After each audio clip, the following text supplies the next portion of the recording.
नमस्कार किसान भाइयों, मैं फिर से प्रस्तुत हुआ हूँ आपको सामने।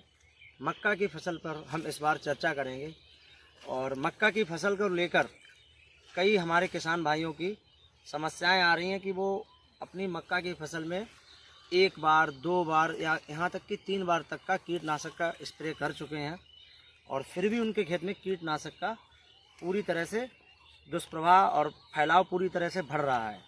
तो हम उस कीटनाशक यानी कि जो सुड़ी लग रही है मक्का में, उसको कैसे ख़त्म करना है। अब जिस खेत में मैं खड़ा हूँ, इनके भैया के खेत में खड़ा हूँ। भैया, ये मक्का कितने दिन की आपकी हो चुकी है? लगभग 1 महीना हो चुकी है। तो इसमें आप कितनी बार दवाई स्प्रे कर चुके हो? 2 बार।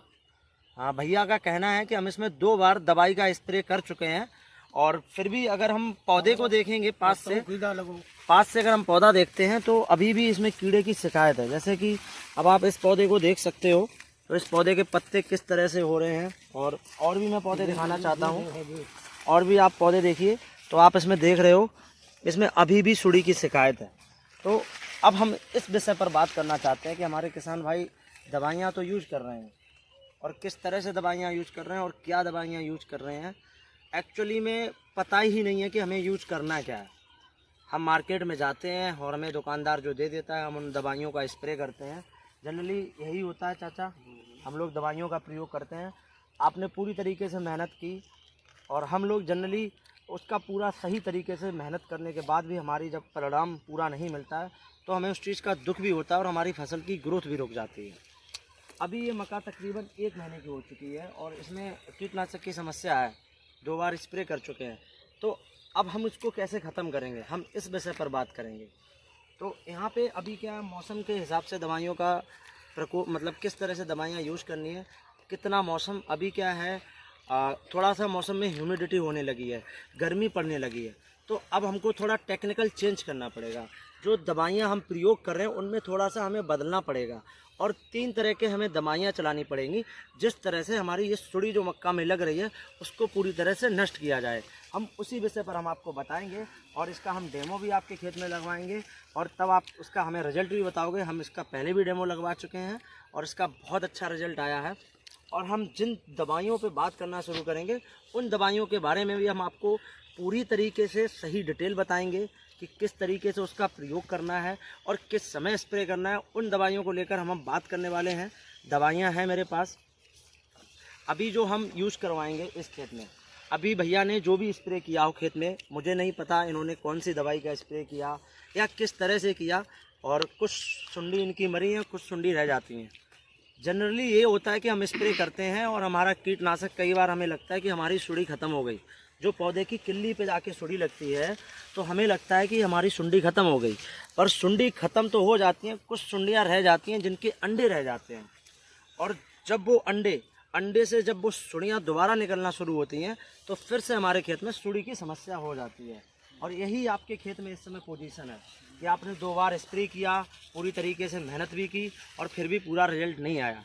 तो अब हमें क्या करना है, इसके लिए सुड़ी को ख़त्म करना है और सुड़ी के साथ सुड़ी के जो अंडे हैं, पौधे में जो अंडे बैठे हुए हैं जो उसके पत्तियों पे, उसको भी ख़त्म कैसे करना है। जब वो ख़त्म हो जाएंगे तो हमारे खेत में सुड़ी भी ख़त्म हो जाएगी। तो इसके लिए हम बात करने वाले हैं। अभी हमारे हाथ में जो दवाई है ये हमारे पास ओसवाल कंपनी की दवाई है।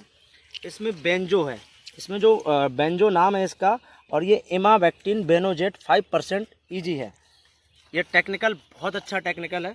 और साथ में हमारे पास भारत कंपनी का हीमैन सुपर है, ये लैम्डा है और ये 5% में है।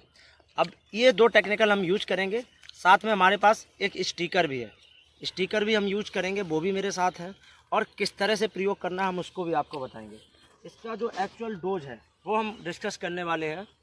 अभी इसमें 100 ग्राम है, इसमें 250 ml है और ये पूरा 50 ml का है। हम 1 एकड़ की डोज को यहाँ पे डिस्कस करेंगे। अब 1 एकड़ यानी कि 5 बीघा को लेकर हम बात करेंगे, उसी हिसाब से हम अपना डोज बना लेंगे।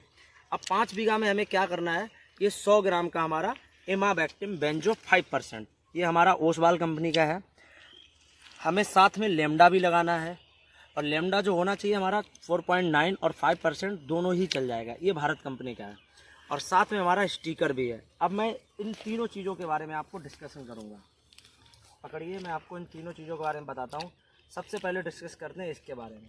तो इसका कार्य क्या है, इसका जो कार्य है ये सुंडी को ख़त्म करेगा। जब आप स्प्रे करेंगे तो आपको क्या करना है, ये किस तरह से प्रयोग करना है उसके बारे में भी बताएंगे। ये आपकी सुंडी को ख़त्म करेगा, जो खेत में कीटनाशक है, जो सुंडी लगी हुई है उसको ये ख़त्म करेगा।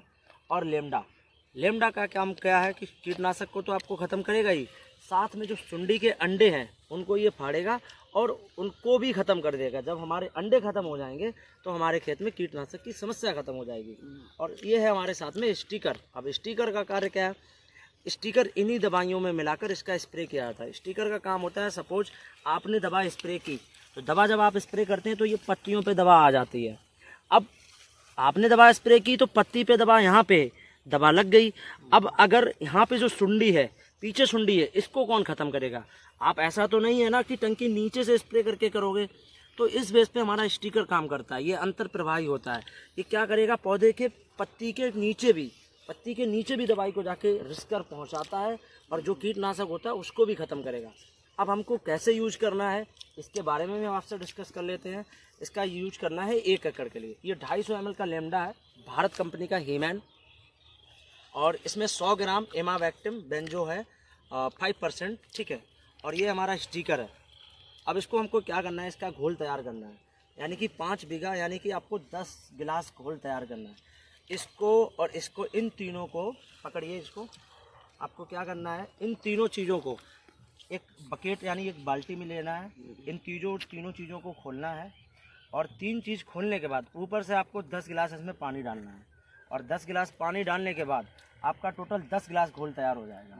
और जो कि 5 बीघा में आपकी कितनी टंकियाँ पड़ेंगी? 1 बीघा में 2 टंकी लगती हैं, तो 5 बीघा में कितनी टंकी लगेंगी? 10 और 10 टंकी लगेंगी। तो हमको ये भी याद रखना है कि हमको किस तरह से स्प्रे करना है। स्प्रे करने की भी मैं आपको प्रक्रिया बता देता हूँ। अभी क्या है, गेहूँ की कटाई चलने लगी है, तो गेहूँ की जो कटाई हो रही है, गेहूँ से जो सुनियाँ निकल के आ रही हैं वो मक्के के खेत में आ रही हैं। तो आपको जो, जैसे ये पौधा है, तो मैं आपको पास में ला के आता हूँ। जैसे ये पौधा है, अभी हमें ज़्यादा कटा हुआ दिखाई दे रहा है, तो इसको हमें ढंग से स्प्रे करना है, यानी कि इसको ढंग से नहलवा देना है। अब हाँ, अब ये जैसे कटे हुए पौधे हैं, इनको हमें ढंग से स्प्रे कर देना। और हमको क्या कार्य करना है कि जो भी आपकी खेत की बाउंड्री है चारों तरफ, उसके चारों तरफ आपको 2 बार स्प्रे कर देना है, जिससे आसपास के जो गेहूं के खेत हैं, जिसकी जो सुड़ियाँ निकल कर खेतों में आ रही हैं, वो प्रवेश ना कर पाएँ। इस बात पर भी हमें ध्यान देना कि कई बार हम दवाइयाँ तो मार्केट से अच्छी लाते हैं और हम उनको आप सही तरीके से प्रयोग नहीं कर पाते हैं, सही तरीके से हम स्प्रे नहीं कर पाते हैं, जिसकी वजह से भी रिजल्ट में दुष्प्रभाव हो जाता है और रिजल्ट नहीं आता है। और मतलब एक्चुअली हमें करना किस तरह से स्प्रे, तो ये भी एक बहुत बड़ा लॉजिक है। अब जो पौधे में कीटनाशक लगा हुआ है, जैसे हम बात कर लेते हैं, जैसे अगर यहाँ पे मैं अगर 5 पौधे लेता हूँ तो 5 में से मुझे लगता है तकरीबन 3 पौधे पे कीटनाशक बहुत अच्छे तरीके से लगा है। और कीटनाशक से अब इसी पौधे को हम लेकर बात करें तो इस पौधे में कितना भयंकर तरीके से कीटनाशक लगा हुआ है। और पास से अगर देखेंगे तो आप देखिए इसके ये पौधे के अंदर आप देखेंगे, देखिए आप अंदर किस तरीके से पौधे में क्या हो रहा है। ये पौधे की बिल्कुल ही ग्रोथ रोक देता है। और जब पौधे की ग्रोथ रुक जाती है, यानी कि पौधे की किल्ली को चूसना शुरू कर देता है। जब पौधे की ग्रोथ रुक जाएगी ना, तो पौधा बढ़ेगा नहीं, आपकी पैदावार कम हो जाएगी। तो ये बहुत सारे रीजंस होते हैं। तो हमने आपको डिस्कस कर दिया किस तरह से उसको यूज करना है। जो भी अब आप स्प्रे करेंगे, यानी कि आपने 2 स्प्रे किए हैं, आपका जो तीसरा स्प्रे है उसमें आपका इमावैक्टिन बेंजो ये ज़रूर होना चाहिए। किसी भी अच्छी कंपनी का हो, मैं ये नहीं कहता ओसवाल का ही हो, किसी भी अच्छी कंपनी का आप ले सकते हैं मार्केट से। और फार्मूला आपको यही मिलेगा, इमावैक्टिन बेनोजेट 5% SG। और आपको लेमडा लेना है या 4% 9 का या 5% का, ये भी। और साथ में एक स्टिकर ज़रूर लेना है। इन सब का घोल तैयार करके और आपको अच्छे तरीके से स्प्रे करना है। और स्प्रे करने का जो आपका समय होना चाहिए वो शाम के समय होना चाहिए, क्योंकि शाम के समय जब आप स्प्रे करते हैं तो दवाई अपना कार्य अच्छे से करती है। और अगर किसी भी प्रकार की आपको अगर कोई भी समस्या लगे तो आप मेरे से दोबारा बताएंगे और इसका बहुत अच्छा रिजल्ट आएगा। हमने इसका यूज किया है। और भी अगर कोई कीटनाशक को लेकर समस्या है तो आप बता सकते हैं हमें, किसी भी प्रकार की कीटनाशक को लेकर और भी कोई समस्या। हाँ बताएं। जी जी जी, अगर आपको कोई और जानकारी अगर हमसे प्राप्त करनी हो तो आप हमें कमेंट बॉक्स में बता सकते हैं। और अगर किसी प्रकार की भी कोई हमसे गलती हुई हो तो उसके लिए हम क्षमा चाहते हैं। धन्यवाद।